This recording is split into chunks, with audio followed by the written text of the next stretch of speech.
So out they come. First semi-final. Two Estonians.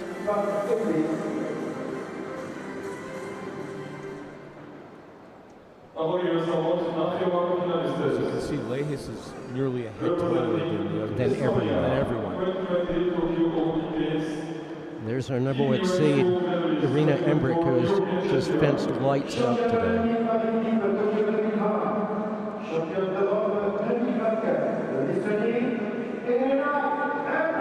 And a game face on. Oh, there's a little smile. Good to see.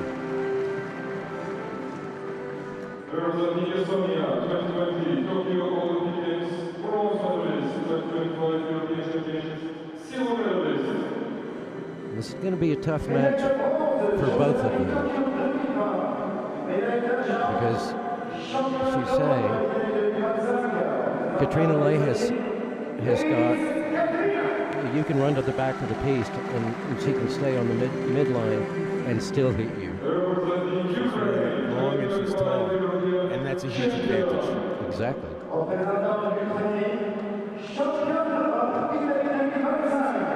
From Ukraine, Vlada Harkova, who's had a wonderful day today. And in the zonal gold medal match against Switzerland, she went in the ninth leg and held Pauline Brunner to 1 point, and it was a double. And it's just lights out. But she's got to face world number one, Song Sarah, and that's going to be a challenge. No matter how pumped up you are, we've seen a couple of times today where Song, her Song she struggled a bit. She faced some tough competition. But she always came back. She always came back and she won. So we'll see what we get. And she's the shortest of all the fencers. It's amazing. She's number one in the world. She has remarkable hand speed. Here comes our officiating crew. That's how the fencers got to the floor.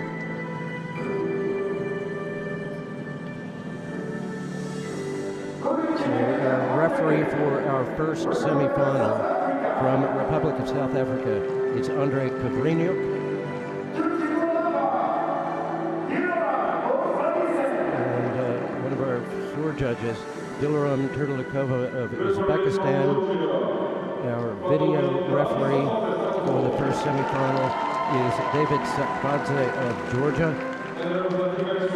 And our second floor judge for this first semifinal is Aleska Aguilar of Venezuela. And as we said before, this officiating crew will change over the two semifinals and the gold medal match. And we saw something we don't very much see from referees. David Sakbadze got a round of applause because this is his hometown. So it's pretty cool.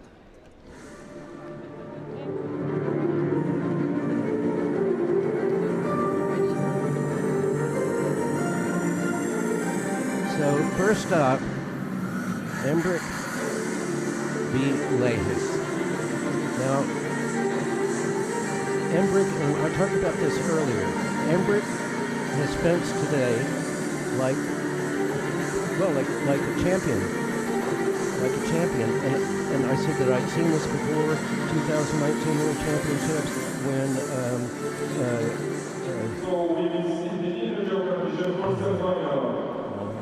Mulhausen, Natalie Mulhausen, you watch her through the day and you go, something's going on. Something's going on between those ears, and it's happening on the piece. And sure enough, she won the gold medal. And I've seen it about 3 times with Anna Maria Brenza, where you just know when you're watching them that they are completely plugged in, completely glued in. But Embrich has got to face a former Olympic team champion from Tokyo, and teammate in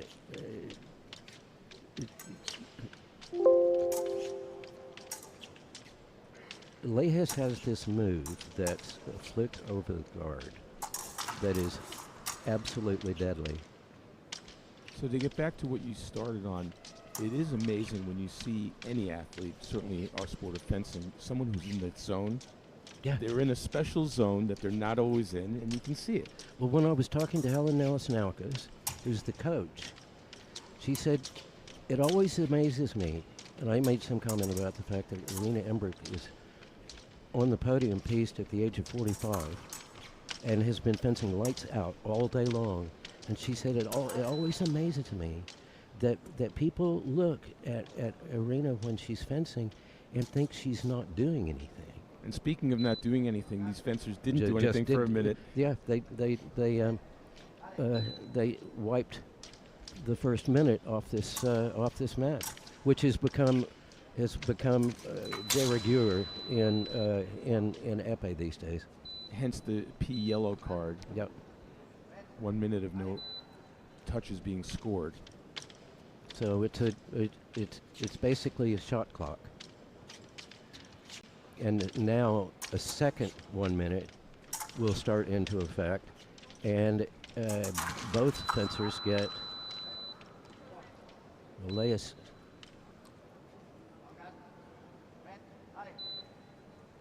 getting the, she finds the blade, gets the riposte, but both fencers, no matter what the score, both fencers get shown a P yellow. And if it happens again, then both fencers will get a P red, no matter what the score. And then it gets more complicated after that. So if they do it for the third time and it's a P black, yeah, the score is tied. The fencer who came into the competition seated higher. Exactly. Yeah. Advances. If the score is tied. Otherwise, the fencer in the lead is the winner. Yeah. But the thing is that when the passivity rule was created, it was a lot more complicated than this. I know that because I was on the FI Rules Commission in 2001, where after the men's gold medal at the Nîmes World Championship between, it was Estonia and Hungary, and the fencers basically stopped fencing. The FIE came to the Rules Commission and said, it happened and that can never happen again, go figure it out. And for the last 25 years or so, it's been evolving. I think this is the best place it's been. What do you think?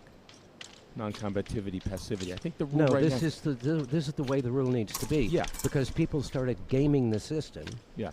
And playing for advantage as we go to our first 1 minute break. But where it became absolutely imperative was at the Doha Grand Prix.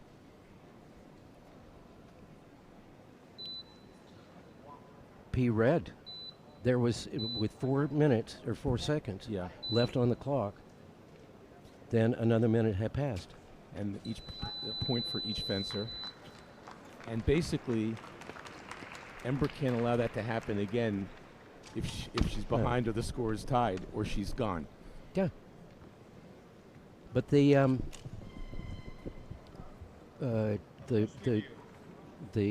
nuclear catalyst for this was in the men's EPEE final at the Doha Grand Prix. And it was two Korean fencers, and I can't for the life of us this is 4 or 5 years ago, I guess. And in the gold medal match, they came out and just kind of stood around. And, you know, with about 30 seconds remaining, then they started going at each other. Mm-hmm. And people were making grumbly noises, which is one way of saying that they were very unhappy. Mm-hmm. And that was like, no, you don't score in a minute. You're toast. Okay, here we go, 3 apiece. And on each side, one is a penalty.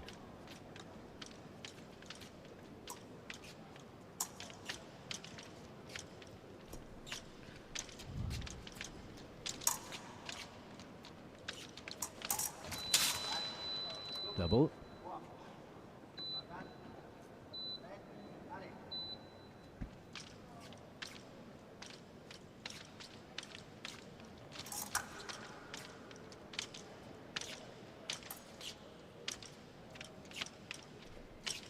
But Embrich has a remarkable defensive capabilities, and she just lures you in. And that was what Helen Nelisnaukis was saying. She said, I don't understand why people just come in and attack when they know what's going to happen. Embrich popped LEHIS on the mask there. It looked like LEHIS was going for the toe. She got popped right in the mask and scored. Got tied.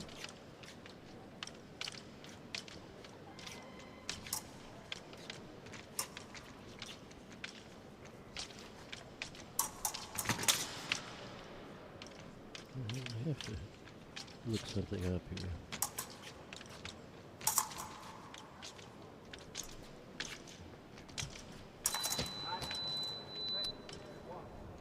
LEHIS there scored a beauty with a flesh attack. Now that she's got the lead, does she sit back? That 1 point lead could be a huge advantage for her with her length. Yeah, but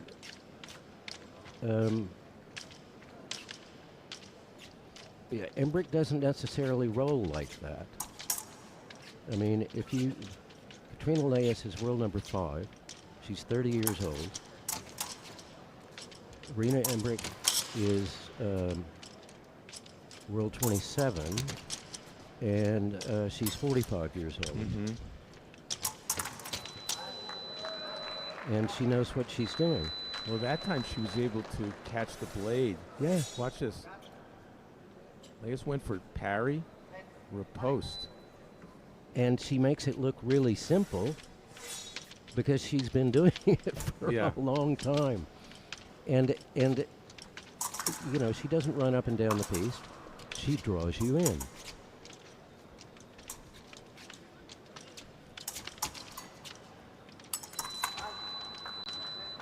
And then LEHIS back with the attack. Both fencers have pistol grip, so they have similar games. Yeah.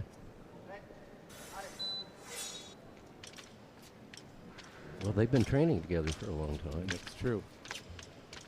The first time I met Katrina LEHIS was when she became junior world champion in Plovdiv, Bulgaria.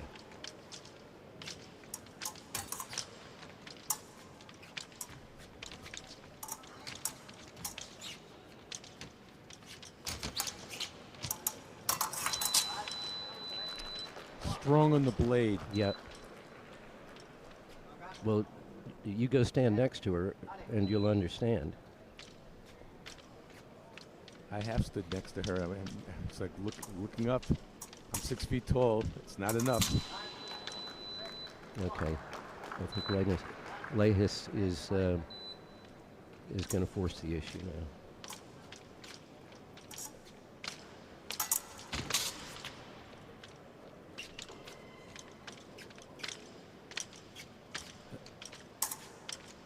Embrich needs to go to the break and try to come up with a game plan on her own because there won't be any coaches there. She's a coach.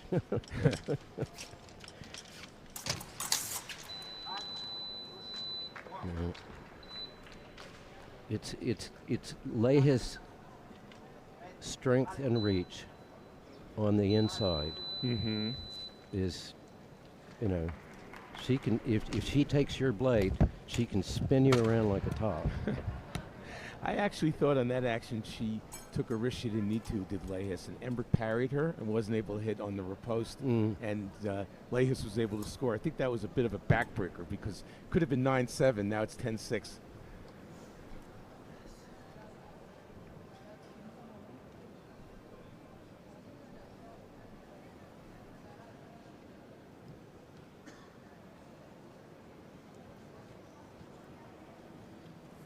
But their Olympic gold was a massive achievement. Yeah. And it was Kirpu, LEHIS, Embrich, and I think it was maybe Christina Krusk. I'll have to look that up.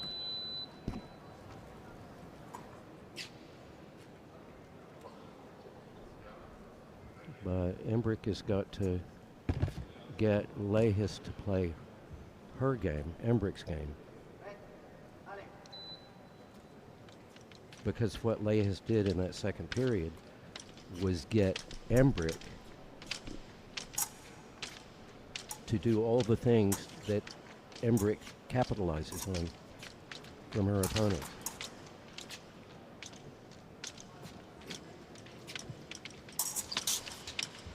Again, feinting for the leg, toe.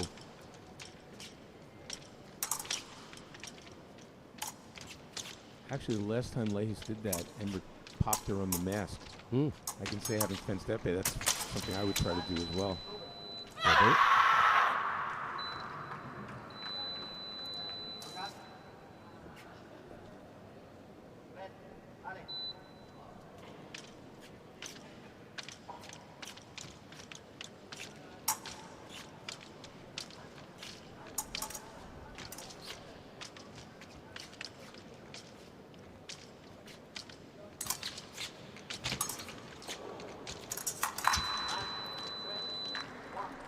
Gets played.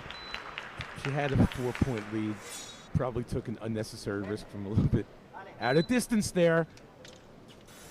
And I don't see LEHIS being so anxious to do that action again. Let Embrich take the risk. You have the advantage. Well, that's what happened in the second period. She got Embrich to take the risk. Yeah. Nobody could find the target.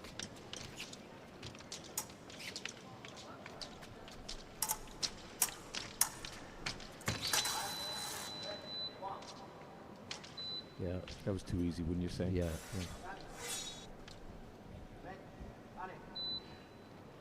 You know, but when it comes to women's épée and men's épée, you know, there's an expression about punching above your weight. Yeah. That's them. And the LEHIS coach is two-time men's world champion. She's feeling it now. She's 2 touches away from the bout that will determine the women's épée world champion. It appears that she's on her way.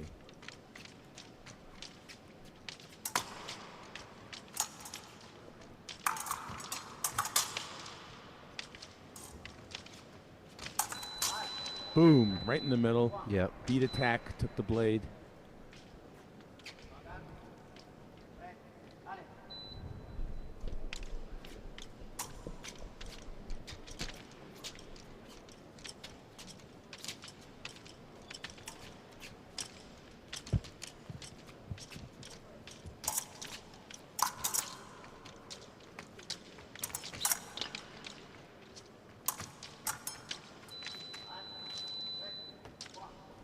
Embrich's, she never gives up.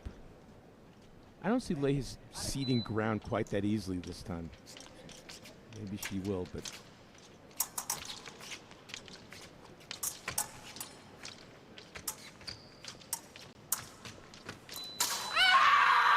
well, a double will do it.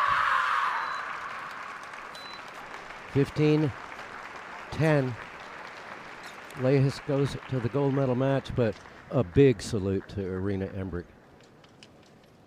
for a great day of fencing.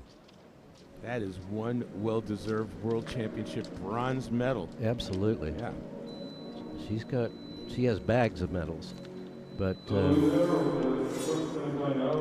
don't want to make a big deal about this. I brought this up a couple of times, that Embrich